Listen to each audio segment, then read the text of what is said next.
welcome to LOA Today. Walt Thiessen and life coach Cindy Chavez here. Today is Wednesday, September the 19th, 2018, 8 a.m. Eastern Time, your first daily dose of happy for the day, and kind of like your midpoint dose of happy for the week because we're halfway through the week. But I got to tell you, Cindy, we were talking before the show about how both of us got a good night's sleep last night, and considering what we were talking about last week, that's a really, really good thing. It's a great way to start the day. You know, you're rested, you know, you're feeling great. What a big change that is. Oh, my God.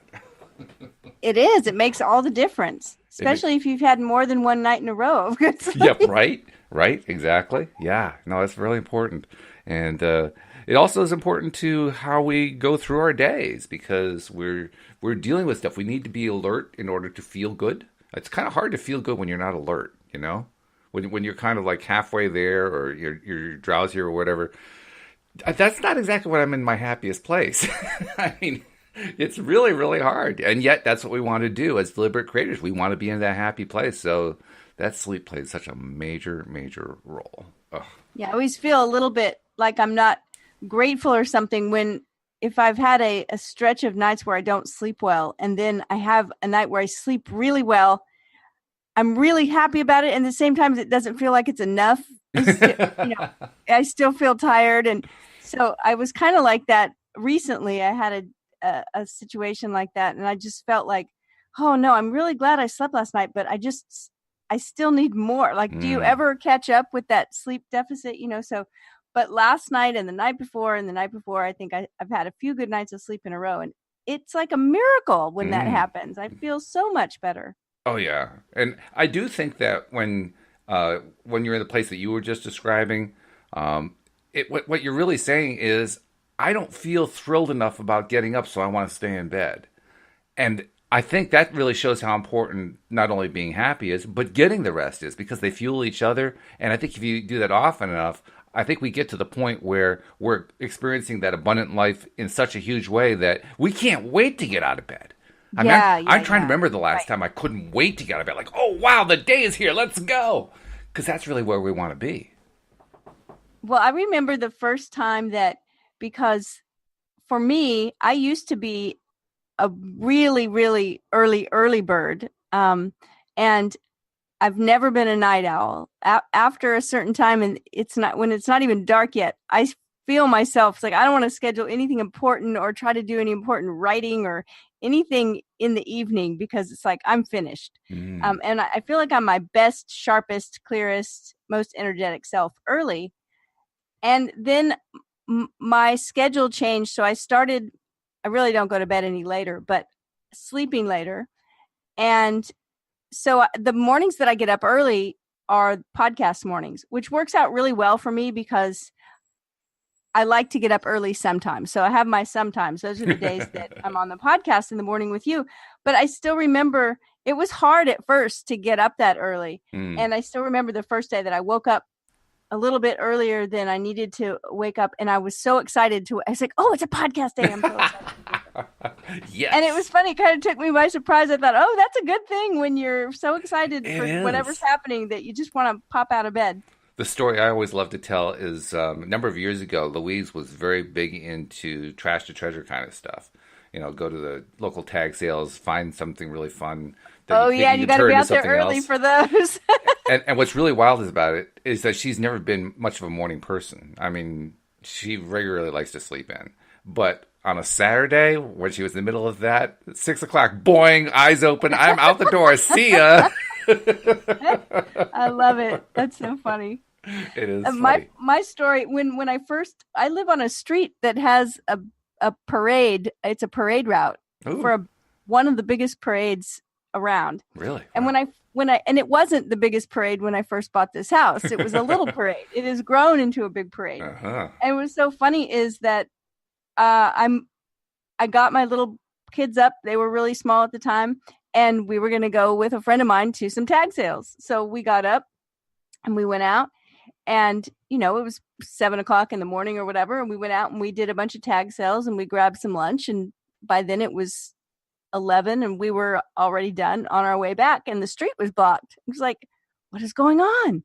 and it was the parade. And I couldn't get back to my house. Oh, That was the geez. first year I lived here when I didn't know about this parade. It was really funny. Well, that's one way to Well, find out about it, I guess. I whenever mean, we talk about tag sales, I always think about that. And yeah. and the funny thing is that now it's so big, the streets are all blocked off. I mean, there's barricades the night before. There's no way you could miss it now, but that's how big it's gotten, is that I Wow. actually missed it and didn't know it was even happening. That is Oh, so so funny. funny. What kind of parade is it? I mean, is it like a typical It's a Mardi Gras or what is it? it's a St. Patrick's Day parade. St. Patrick's. Oh, okay. So, it's in March. Mardi Right. Gras has already finished up, and it's just, I always joke, it's just an excuse to keep Mardi Gras going because, Sure. yeah. So, Well, it's a good so excuse, funny. Our trees on our streets are always full of beads year round year from the round. parade. Yeah. Oh, that's funny. That is Yeah, funny. the beads, they throw the beads and the floats go by and the beads land in the trees often, and so the trees just collect the beads over the years. Well, it's So funny, funny. as you're telling that and kind of filling in the gaps of that story for us, it reminds me of something that you say a lot, which is that, I mean, we've talked before about how the three big topics of law of attraction are money, health, and relationships. And as Yes. you'd like to point out, everything is about relationships. It's not just about Yeah. relationships to people. We have relationships to money. We have relationships to health. We have relationships to family. We have relationships to our home, to our city, to our town, to the parade going down the street. Right. And that's what I'm thinking about. You have all these little relationships that are demonstrated by things like Mardi Gras beads in the trees of your front yard. Right? But the It's really relationships are funny. everywhere. I mean, when you think about it, I remember as a kid, I grew up in California, and one year during my and it was a sad year, so we won't dwell on it, but one year in my life, in my young life, we moved away across the country. We moved to Indiana, and then we moved back. So I was in California for from the time I was born until I was in my 20s, with the exception of that one year. Hmm. And so then I moved here to Louisiana Hmm. from California. So two times in my life I've had an ultra big dose of culture shock. Yeah. Hmm. And what's always affected me in such a deep way is the recognition that things that you might not think affect you in a big way when you move like that do. Things like food, things like weather, things that are an everyday part of your life and how you relate to life. Mm. Like little things like in California, where I grew up in the Bay Area, San Francisco. If you look out the window and it's raining, it's going to be cold and you grab a coat or a sweater. I mean, that's Right. just how it is. Right. And it doesn't rain very much. But if it does, it's cold. And then I moved here and it was raining in the summer and the raindrops were warm. It's like Mhm. being on another planet. Yeah. What in the world is happening? It'd be like you looking out the window and you see it snow. You automatically know it's cold, right? You're Hmm. not going to go out there and, oh, the snow's warm today. It was weird. But it affects how you experience your day when things like that change. And yeah, I'm a big believer that everything's about relationship. And I remember a friend who's also been a client said to me one time, she was telling me a situation that was happening, and I said, well, it sounds like time for a conversation. And she started laughing. She said, everything is a conversation with you, isn't it? And I said, yes, it is. Well, how appropriate that you're doing a podcast. That's great. Everything's a conversation. So everything's a relationship. It is. It truly is. And we were actually talking before the show. Okay, we want to do something with relationships today. Where do we want to go? And we realized all we have to do is utter the word relationship, and God, it could go in any direction at all. There are no limits to it, just because of Yeah. that fact. Because of the fact that everything is about relationship. So, for Yeah. instance, we could start with, like you were talking about the weather. We could start about talking about the weather. And the first thought that went to my mind when you described moving from San Francisco to Louisiana and experiencing how rain felt different in Louisiana, I had a similar experience when we moved from Connecticut to Virginia. Connecticut, of course, is part of New England, and here in New England, during the fall in particular, is where we get brilliant fall color. And I was just used to that. That to me was normal. You always have beautiful fall color. You're also kind of used to the fact that the spring lasts about 2 weeks and the fall lasts about 4 weeks, and then the rest of it's summer and winter. Well, you move to Virginia and you get 4 full seasons. I mean, spring is spring and it lasts a full spring. Fall is fall and it lasts a full fall. Winter is winter. Summer is summer. And they are exactly, it's almost like they're perfectly mapped out throughout the year. But I the can't even leaves, imagine spring lasting 3 months. but the really weird thing is that the fall color is muted by comparison to New England. Mostly because they don't have the same diversity of trees that we have in New England. And so you have to have a variety of different kinds of trees that produce a variety of different kinds of colors in order to get the effect. Plus, tree color, leaf color is best when you don't have direct sunlight on it. You want to have indirect sunlight because that's when things tend to pop more. And in Virginia, you get a lot more direct sun. Even when you get direct sun in New England, it's more angled, right? Because you're in a more northern latitude, so you don't have that direct top-down kind of sun rays, even in the middle of the day at 12 noon. Even then, it's still angled. In fact, one of the things that we realized that we'd forgotten about when we moved back to Connecticut was that at 4 o'clock, it's almost like the sun is near the horizon. And it's like 4 o'clock. And you notice it because you're driving and the sun's right in your face. It's like that never happened. Well, that's because you're back in New England. But the point is, when you miss those colors, and you notice for the first time that they're gone, you really miss them. How did it affect you? Because I knew it. I knew them all of my life. I mean, I had experienced beautiful fall color my entire life, and when it was gone, it was like color had disappeared. Yeah. I mean, I'm curious emotionally how it affected you. Oh, it brings you down. Yeah. See, that was sort of my experience with, and it's funny because I'm sure people have the opposite, effect if they're moving. I mean, what if you moved? I feel like if I moved to a place where there was fall color, that certainly wouldn't bring me down. It would be like, oh my goodness, this is magical. It is. But I had the effect of, and the summer rain was sort of like that. But as a child, moving from very moderate, beautiful California weather, we moved in the fall for school. Mm-hmm. So when we got to Indiana, it was just, by the time we settled in, it was winter and there was snow and ice. And I'd never dealt with that before. I remember falling on the ice and it was just devastating. Yeah. It was like, I was 10 and felt like the worst thing ever to go from something that I was comfortable with. And I was, like you said, you'd had that color your whole life, I was comfortable with, and then moved into a situation.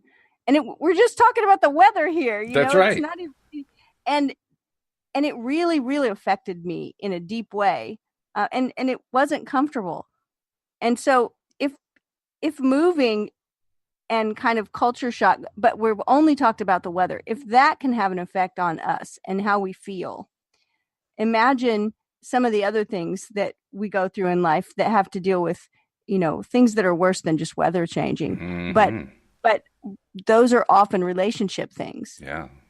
Well, and so to hear you talk, they're always relationship things. Right. Exactly. Always.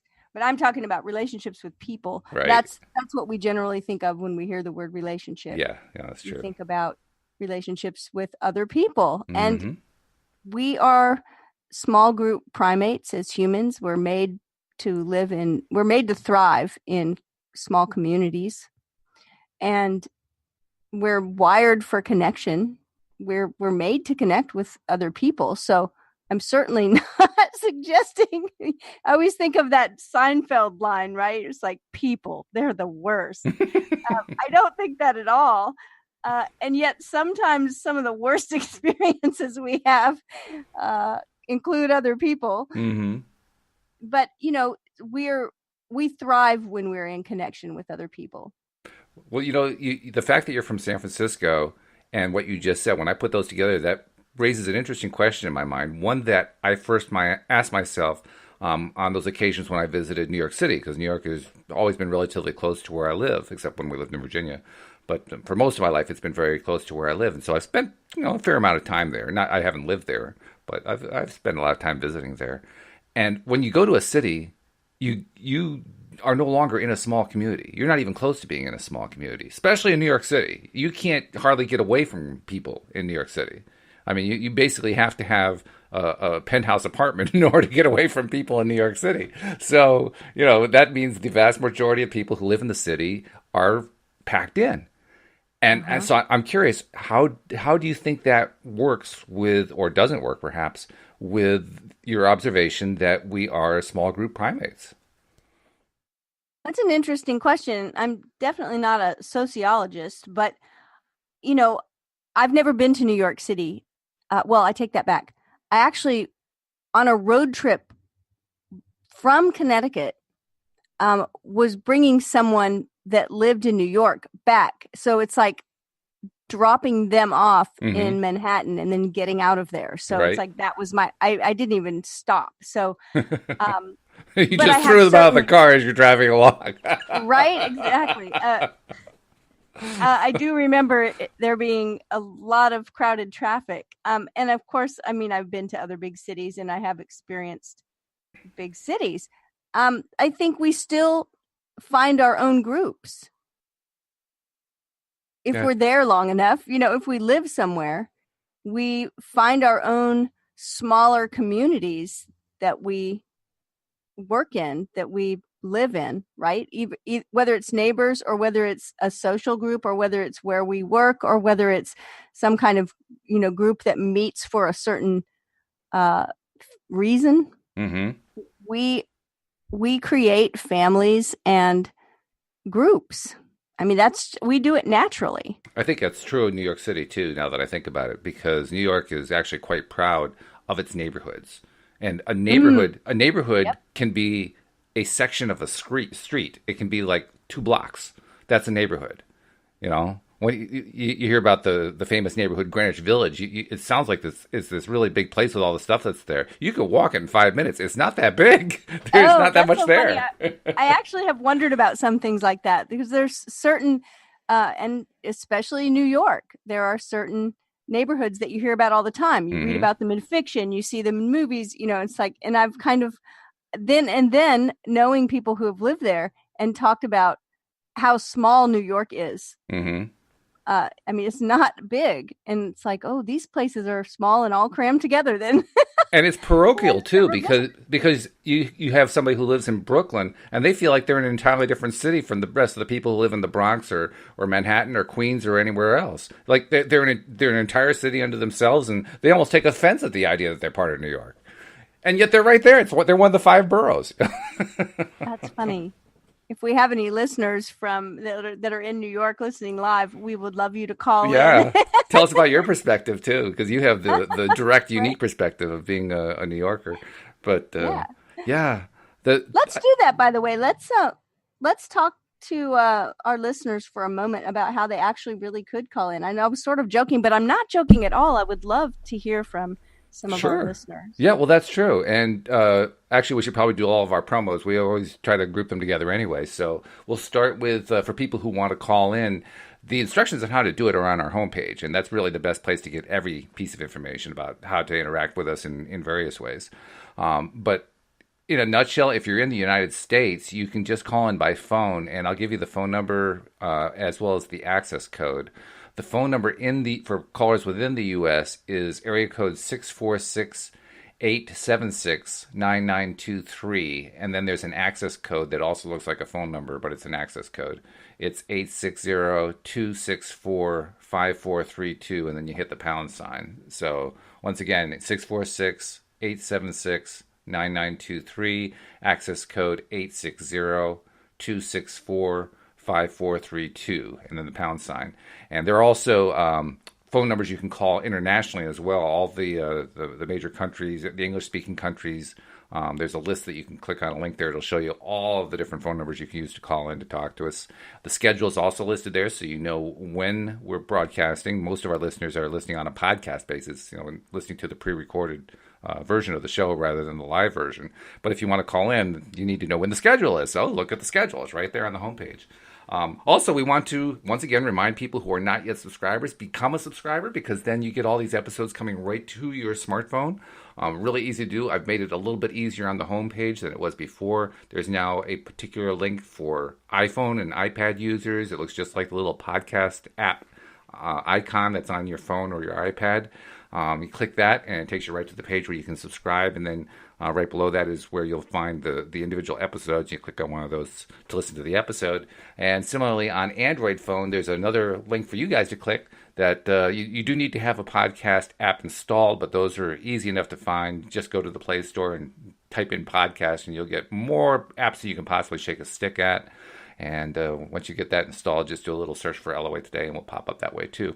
And then finally, we want to make sure that everybody is continuing to post about loatoday.net, because that really is helping. We are getting significant numbers of people discovering us for the first time because of that campaign we've been doing for a couple months now. So please keep going, because we want more and more people to get their daily dose of happy. We want the entire planet to get a daily dose of happy, and you're the ones who are helping make that happen. So those are our 3 promo messages. Yay. Yeah. Thank you. Yeah, you're welcome.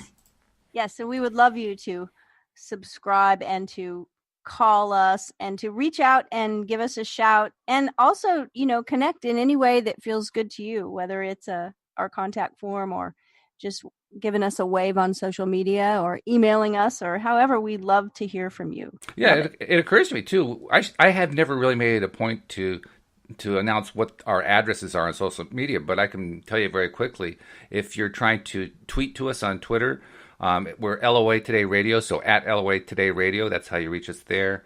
It's the same handle on Instagram. On Facebook, it's at LOA Today, so any of those will get a message to us, and we are trying to pay more and more attention to people when they are contacting us through the social media. So, rest assured, we will get back to you and say thank you for contacting us. Oh yes, definitely. It's always fun to have someone pop into your mentions and say hello. Absolutely, absolutely. Yeah. And I love stories. I mean, we've done a whole book of stories. Mm-hmm. LOA Today success stories. That's right. Stories of people using, consciously or not, actually, because some of the the stories in this book were like, this is what happened, and only in hindsight did I realize that this was the law of attraction. Well, I had a couple of those myself. A couple of those stories were mine. Yeah, I know exactly what you mean. Yeah. And so, stories, I occasionally get a story through email of somebody that listens, or somebody's found me somewhere and sends me a story. And it's always just exciting, to. Well, stories are fun. Talk about relationships. Stories are probably the primary way we as human beings first learn about relationships. Yes. Well, and it's how we build relationship, right? And I think it's important to understand that this is how we connect, and it's how we create. Like, our stories are what we create our life with. Yes. And the stories that we tell about ourselves, the stories that we tell about our relationships, the stories that we tell about, everything. That's why when we were going through the earlier in the year, we read our way through Money and the Law of Attraction, and we really took our time and we discussed. And so much of that book is continually encouraging us to write a new story, write a better money story, write a better story about your health, write a better story about your relationships. And that's really true. It's really funny when people find out what I do, because that's often a question that you get asked when you meet someone, right? What do you do? Right. When people find out that I am a relationship coach, not every time, but many times they say, oh, you need to talk to my husband, or you need to talk to my sister, or, oh, I need my kid to talk to you. It's really funny because it makes me laugh. It's like, it's always on someone else. Of course. Exactly. Yeah. Right? And what I like to point out is that our relationships, just like everything else that we experience in life, are just one big mirror showing us what's going on within us.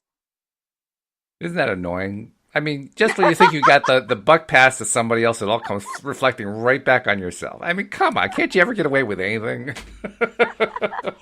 Now, one thing that I will say, and it's usually when people say that they're not completely 100% serious, but sometimes they are. I mean, I have gotten into serious conversations with someone that said, well, I wish you could talk to my, Fill in the my blank, spouse. right? Yeah. And often I will ask the question, well, what's going on? Tell me about that. And if the person really is struggling and in a relationship with someone who they feel is not treating them well, or for whatever reason they feel that the person doesn't listen to them, doesn't understand, or whatever is bothering them, I'm always careful to really listen and make sure that when we talk about our relationships being a mirror for us, that works more than one way. Yeah. And what I mean by that is, it seems like it'd be really easy to just assume that means that, like a physical mirror, right? A physical mirror, if I look into the mirror and wave, it's waving back at me. Mm-hmm. It's a reflection of me. Right. And sometimes it's exactly like that. But other times, it's showing us how we're treating ourselves. So in the case of somebody being in, this is where law of attraction and relationships, to me, can get a little bit sticky in the explanation. And that is anytime that the relationship is abusive. And I don't just mean physically abusive, but emotionally abusive, verbally abusive. When you're involved in a relationship where someone is treating you in a way that's abusive, that doesn't mean that you are also being abusive and that the mirror is showing yourself back to you. But at all. And that's not what it means. It does not mean that your experience is your fault. However, remember, we've talked so often about the difference between blame and responsibility, is that when you recognize that you are in the relationship because you're tolerating that kind of behavior, or because you're accepting it, or because you're allowing yourself to be there, then there's a big aha moment sometimes of, oh, the mirror is showing you what you're allowing. That's true. And so that's when we can use the mirror example, and it makes sense. Sometimes the mirror of our relationships does show us the way we're behaving. If you've ever heard of Byron Katie, she has a process called the work. And it's a very, very simple process. It's like 4 questions. It's easy peasy, and she gives it away online. I think it's thework.org, but if you look her up, Byron Katie, the work is there. And what is really funny is that there's a worksheet that goes with it, and it's called the Judge Your Neighbor worksheet. Oh, really? What a and name. It's she's like, look, all our lives we've been told not to judge our neighbor, and we're all doing it in our head all the time. So we might as well make it public. Is that the idea? It's definitely not something you generally make public, but it is something that you put on paper and just get it out. Just get it out there. Yeah. But here's the caveat. And it's kind of a spoiler, but it's a very simple process. But what ends up happening in her process of inquiry, where she's asking certain questions that are very simple on the surface, right? Like the question, is that true? Right? Like I say to you, oh, my neighbor is so mean to me. And you go, is that true? And I go, yes, it's true. And you say, is it absolutely true? Right? And you might be shocked at how powerful those questions are when they're really asked in a conversation where there's struggle going on in a relationship. What's funny is that by the time you work through the process, you realize that, it's on you, and it's all you, and that maybe you're the one that's being mean, and that maybe it's like, oh my goodness, it's mind blowing. And so sometimes the things that we think we're going through with other people. We're guilty of ourselves. And I'm careful here to say I'm not talking generally about abusive relationships. Sometimes we might label it that way. If you're in an abusive relationship, you need to take care of yourself. Get yourself somewhere where you're safe. Absolutely. And remove yourself from any, danger. There are places that you can call. There are people that will help. So I'm generally just talking about struggles that we have in relationships, disagreements, things that are uncomfortable, boundaries that are weak, in regular non-abusive relationships. And in those, many times, the things that we think someone else is, I'm making air quotes, right, doing to us, we're doing to ourselves, we're doing to them. We just don't see it until we're willing to look at everything like it's a mirror. I think there's something else too. I like the way you initially framed it about how blame really is not. It's something we engage in too much and we need to get away from. It occurs to me that very often when we're talking about who is responsible, usually there's an element of blame attached to that. And it really shouldn't have to be. In fact, it really isn't a part of it. It's not. I don't think it's really appropriate for blame to ever be a part of that conversation. And I would equate it to, like, say, a sport, like a game of basketball or European football, soccer, or some other game where there is a passing of balls that goes around, right? So if you're playing basketball and you're dribbling the ball and you pass the ball to somebody else and that person receives it, is it their fault? And if they pass it back to you, is it your fault? Well, no, you're just one person's taking responsibility for the ball and the next person's taking responsibility and each one has their role to play. There's no blame involved. It's just that's part of the game. You're passing the ball back and forth. Well, I personally think that's the way we should be looking at relationships. I think it's actually harmful to include the idea of blame when we're talking about relationships. And yet, that's what we do like 99% of the time. Even the way we express the way we talk about relationships includes blame. It's like, it was really your fault. It was really my fault all along. I can, as I go through the process, it was really my fault. No, it's not fault. It's my responsibility without any blame attached. I'm the one holding the ball now. Right. It's funny, in my own personal experience, and I did have an experience of being in an emotionally abusive marriage. And this was way back before I knew what that looked like. And before I knew what was really going on, and before I knew a whole lot about law of attraction, but it's sort of like I learned all of it at once. And in that situation, when I recognized, and I don't mean over time, I mean it was in a moment, when I recognized that this particular grouping of behavior, and I'll give you a little idea, like the silent treatment was part of it. The silent treatment and discounting and certain things that were going on. When I realized that they were labeled abuse, like in books and writing documents that describe certain types of behavior, those things are considered emotional abuse and verbal abuse. Sure. Even though, to me, for the silent treatment to be labeled verbal abuse, right? It's like it's nonverbal, but it's abusive. And when I recognized, it was really like someone threw a glass of cold water in my face, because what I recognized in that moment was that if I'm being abused, that means I'm a victim. And for whatever reason, that was so contrary to what I wanted to be. Yeah, sure. Right? Absolutely. I did not want to be a victim. And I imagine that people will hear me say that and agree, like you just did, like, yeah, sure, like we don't want to be a victim. But what we do when we start doing just what you're talking about, we're throwing the ball back and forth, but it's a ball of blame, right? And it very says, often. Yeah, well, I only said that because you said that. Right, well, right. You did this to me. Well, you're the one that did this, right? Yeah.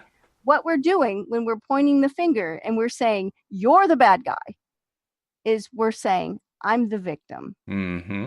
And often in conversations like this that go down that path, we're two people, and we're each of us vying for victim status, which is so ridiculous. It is when you state it that way, but it's true. That's what most of these kinds of conversations are about.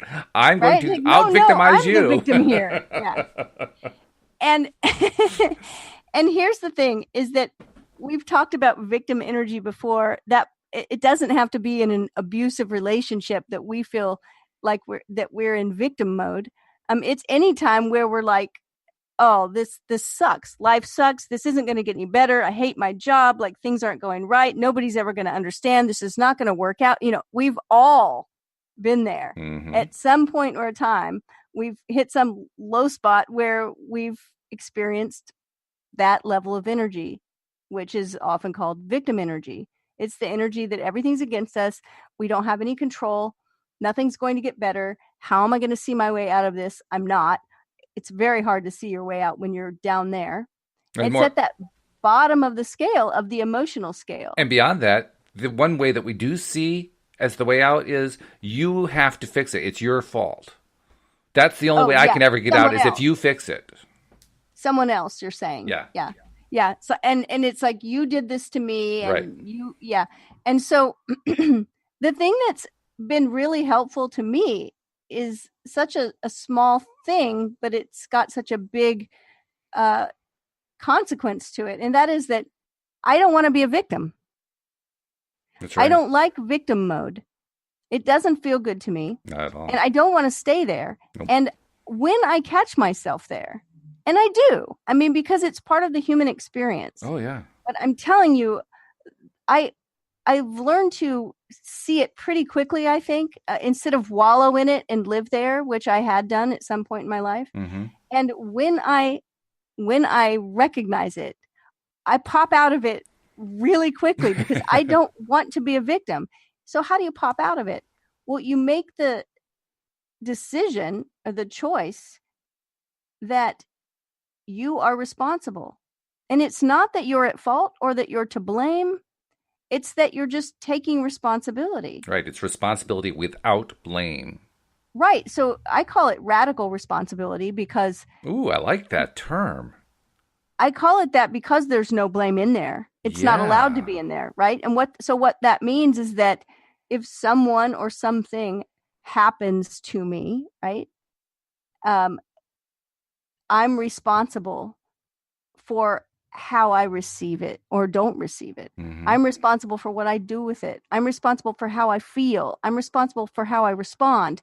That's responsibility, my ability to respond, mm-hmm. right? So I take responsibility, because if I keep putting the responsibility on you and the blame on you, now I'm a victim again, and I don't want to be a victim.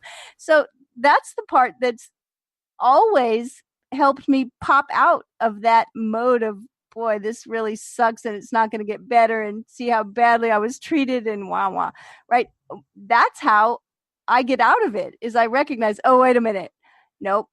I don't want to be down here in victim land. So I'm going to get out of victim land. I'm going to take responsibility for what I do with this.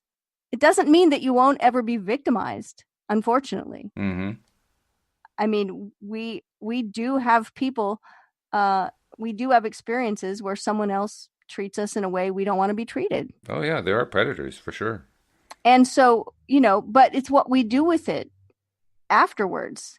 We take responsibility to heal from it. We take responsibility to keep ourselves safe. We take responsibility to even help others that are going through something similar. Mm-hmm. We take responsibility for how we want to feel. And that's the road upward. That's the road out, is I don't want to feel like this anymore. And I don't want to be a victim. I don't want someone else to have control over my experience. Because in reality, here's where the mirror comes in. You have control because we create it with our imagination. Yeah. And no one, I tell that story because I still think it's so funny. When my sister years ago first heard about law of attraction, she was, like many of us, very excited about it Mm-hmm. and very fired up about it. And oh my goodness, like thoughts become things, right? It was probably Mike Dooley, right? It's like thoughts Right. become things. And she was excitedly talking to someone about it, neighbor, coworker. And she said the person was talking about all these terrible, person was having a victim energy experience, but talking about how life sucked, and how Mm-hmm. bad things were. And my sister, of course, was fired up about law of attraction and said, Right. well, but you can change these things just by the things that you think. And the person recognized that her thought processes weren't that great. She said, well, I think this and I think that, and they weren't really great things. And sister said, well, just don't think those things. Switch your thoughts to something better. Mm-hmm. And the person said, well, I can't control my thoughts. And my favorite part of the story is my sister said, well, then who does? Good. And the person was like, I don't know. Said, you are the only one that, that's kind of a special thing to think about. That's kind of a powerful thing, is that there is part of me that no one else can get in there if I don't let them, right? It's like in my imagination, I can create what I want. And I love that question. Well, who does? Because Who does? instantly the thought that comes to one's mind, and as soon as it comes to the mind, you don't want to say it because you realize how silly it is, but it's the dominant thought, which is, it's everybody else's fault.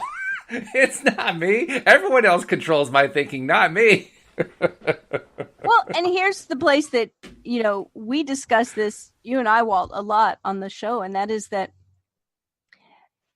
our thoughts can be wild and unwieldy. They can be.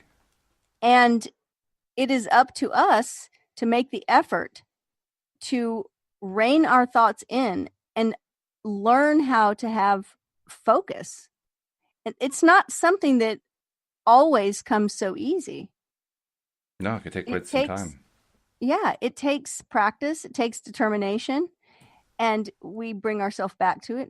Just like yesterday, we were talking about the pivot. Mm-hmm. The whole idea of, thinking about something we don't want, whatever it is that's weighing on us, whether it's we're getting a cold or there's a bill need to be paid and we don't know how, or whether it's our relationship is uncomfortable and we want it to be better. And those kind of obsessive thoughts where we're thinking about it over and over, we're worrying, what's that idea that worrying is like praying for what you don't want? Right. Yep. And we may have to bring ourselves back to the better feeling thought over and over and over and over. Yeah. But eventually it gets easier. We get those, like they're mental muscles. They really are. They're neural connections that get stronger. Wendy Dillard and I were talking in a kind of a similar vein during yesterday afternoon's podcast, in which she pointed out something that is, it's obviously true, but it's not something I'd given a lot of thought to, which is you got to want it. And I'm sure you've had this experience as a coach. She told me stories about how she had clients that she tried to work with, or even friends that she tried to work with, and she was so sure she could help them, and she was really coaching them and all that kind of thing. And at the end of the day, they just weren't all that enthused. And she realized they just didn't want it badly enough. Right. I wrote something recently about that our this wishing faculty of ours is a commitment phobe. Oh, I like it. Well, that's very daring stuff. Well, because wishing, we see I really love German cars. Okay. Right? So I may see a Porsche Carrera go by and say, ooh, I wish I had that car. How committed am I to getting that car? Not terribly.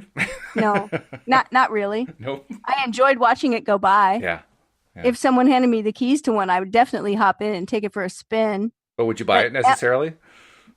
If I had more money that I knew what to do with, I don't know, maybe I'd buy one. But am I committed? But am I committed to having one of those in my life right now, today? Am I committed? If I hired a coach and said, this is what I want. If you have that much money and it's like, I might buy it, that's so far from committed. It's crazy. right? So that's the point I'm making, is that we can wish for things and we can dream about things. And I'm a big, big fan of Neville Goddard. And Hmm. so imagination is the thing. Yes, I believe that is the key. However, it's a lot different because there's a commitment aspect to it. It's not just a wish. And so, yes, I absolutely agree with Wendy. You've got to want it. How much do you want it? And that's actually a question that I will ask people who want to work with me. And we're having a discussion about what it is that they want to create, that they're, reaching out to me for help with. And one of the questions that I will sometimes ask once they describe to me what it is they want is, on a scale of 1 to 10, with 1 being you're not interested at all and 10 being you will do anything to make this happen, where are you? Mm. Because if you're a 6, you're not ready. I don't say that part. Well, that's very diplomatic of you.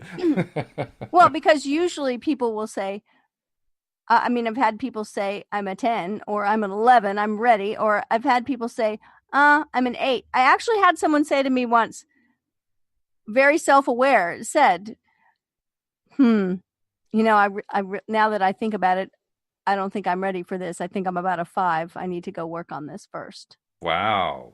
Good for that person. But so, yes, you have to want it. And, we came onto the show today saying, let's talk about relationships. And I will tell you that I did not grow up with a positive relationship model in my life. Not with my parents, anyway. Hmm. My parents divorced when I was 6. So I didn't grow up with, 2 parents that were committed to each other and loved each other and had a healthy relationship. I didn't have that. Yeah. But it's something that I wanted, Hmm. really, really wanted, and tried to make it happen really, really hard. I was like, really wanted a happy relationship, because this is what I recognized, is that I'd been happy in times when my health wasn't so great.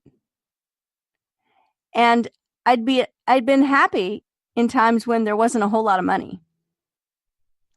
But this unhappy marriage thing sucked. And I wanted to have a happy relationship. Mm. I wanted it. I was committed.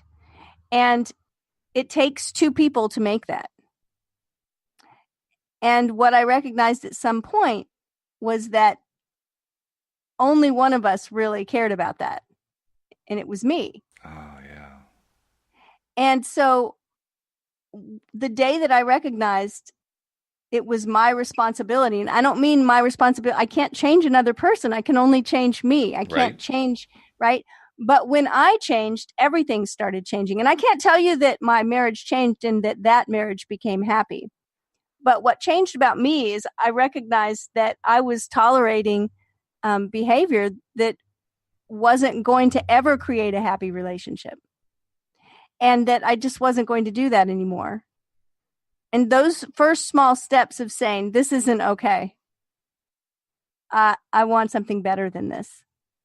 I want to be treated the way I treat other people. When I got really clear about that, this doesn't sound so happy when I say everything fell apart, but it was the best thing that ever happened. Mm-hmm. Because it allowed me to be in a space where I could know exactly what I wanted, and I could learn what healthy relationships look like, and then I could find that. And I did. That's good. Right. I love too what you said early on there, where you said that I wish I could tell you, but I can't tell you that this realization ended up fixing my relationship. I mean, that's not quite what you said, but that was the gist of it. And I would love to say, when I got clear about what I wanted and I realized I wanted a committed, happy, wonderful, magical relationship, as soon as I was clear about it and started focusing on it, my partner completely changed and was, wonderful to me. And wanted the same thing. That's not what happened. And I emphasize how I really admire that you said that, because there are so many people, I see this a lot on Facebook, so many people who either as a wish, kind of playing off what you said earlier, or they try to turn into this burning desire of making the relationship work, fixing it, of getting that. They want the ex back, right? They want the return of some fictional relationship that never actually existed, but they've created it in their minds that, well, this is the way it could have been or should have been, and that's the way I want it to be, and it's got to be with that person. And boy, what a setup that is. Talk about being in victim mode, I get those emails.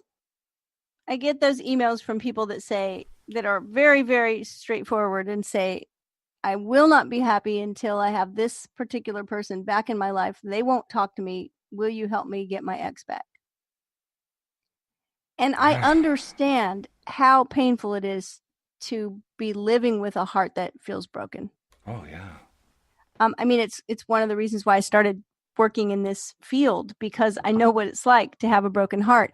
But on the day that my heart was so broken and I started asking myself some questions, and the question that I asked myself that I blew my own mind with was, why do you want to be with someone who doesn't want you? Yes. And it was a powerful question. I realized, oh my gosh, why am I trying so hard to be with someone who doesn't care about me? Right. And doesn't want to be with me? Right. Oh my goodness, that's like insanity. Why would I do this? And take out the word almost. It is insanity. That is a truly insane concept. At that moment, I realized, oh my goodness, I want to be with somebody that's crazy about me. Right. I want to be with somebody that wants to be with me and is excited to be with me.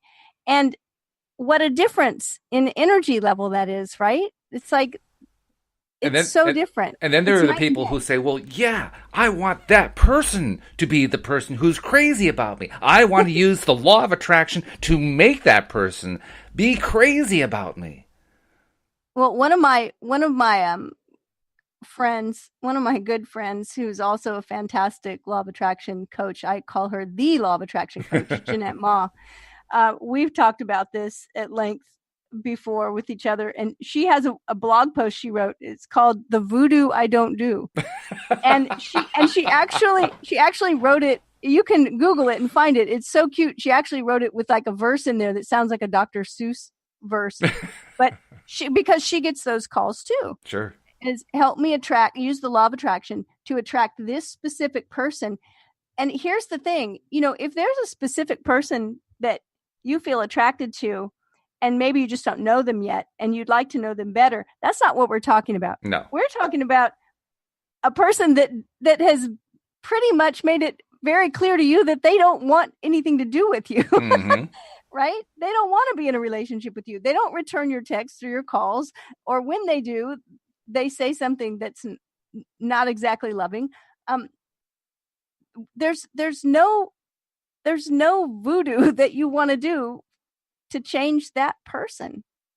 They're not a fit for you. They don't want to be with you. And that's really hard to take sometimes, but it's the way it is. And I think that we're not talking at that point about law of attraction. We're talking about manipulation. Yeah, I think so too.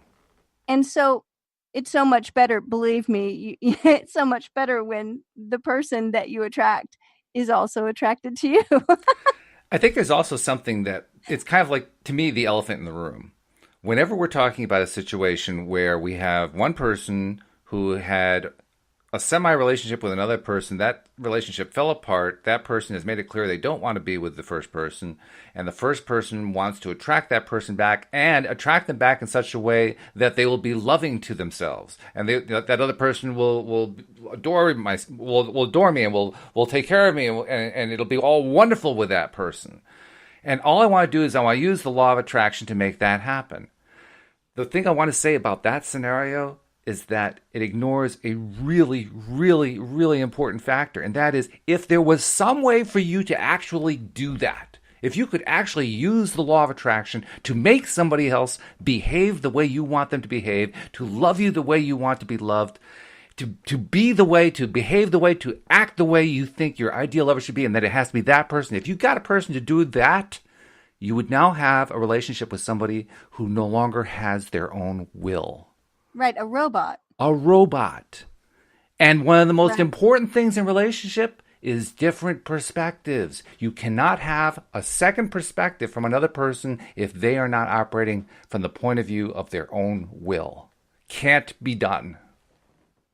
Well, and here's the thing that I think about in the whole concept of our relationships being mirrors for us is that what that's mirroring back to you is a lack of self-love. It really is, yeah. Because when we really love ourselves, then we want a loving partner that loves us and cherishes us and appreciates us and sees the good in us.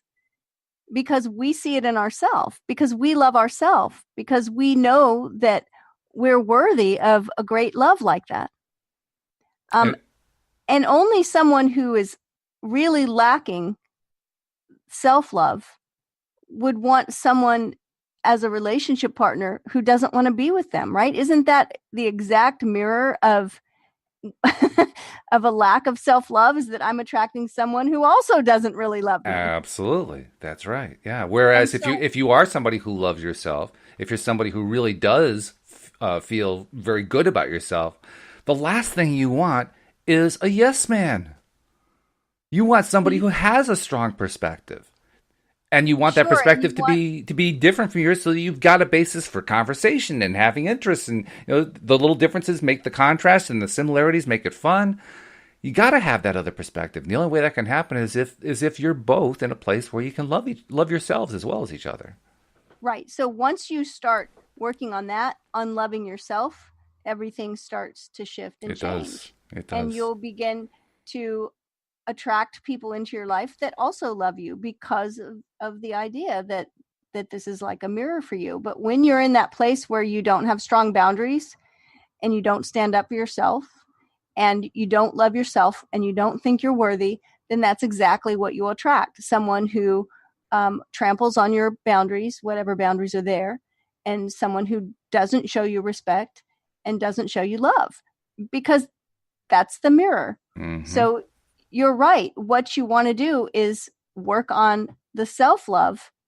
And as that develops and gets stronger, so will the kind of people that you automatically attract into your life. Law of attraction. Like attracts like. When you love yourself, you attract other people who love themselves. Yes. And who can then love you.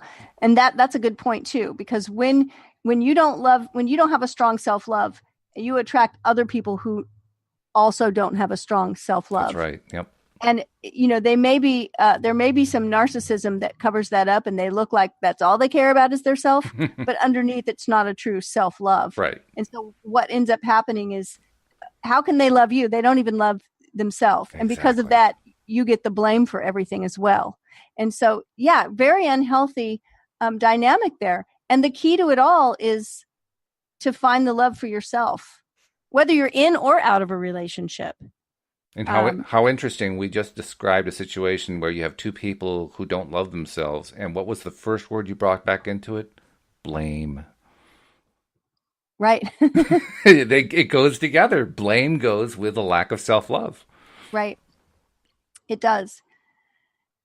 It's astonishing, but it's true. And and that's actually, to me, that's the big aha right there. Knowing that when you don't love yourself, you're in blame mode. So anytime that I'm finding myself blaming myself or blaming somebody else or blaming a situation or blaming anything, oops, that's a time to look at how well am I loving myself right now. Good point. And that's the thing, is that whole idea that we've really romanticized about, you complete me, right? No. A couple what a joke is that not, is. Well, or we say my other half. Right? Yeah. But in truth, a healthy couple is made up of two wholes. Two wholes, absolutely. Yes. When you are whole in yourself and your self-love is intact and your partner is the same, that's what makes a healthy couple.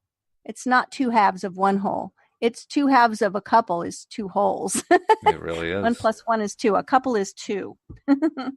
And we now have had a whole podcast because we're out We of time. But I'm looking forward to carrying on the conversation because we get to do it twice today. You're the only one I get to do it twice in one day. So I look forward to doing that later on today. Afternoon. All right. We hope that our listeners will join us as well next time here on LOA Today. Goodbye, everybody. Bye, everyone.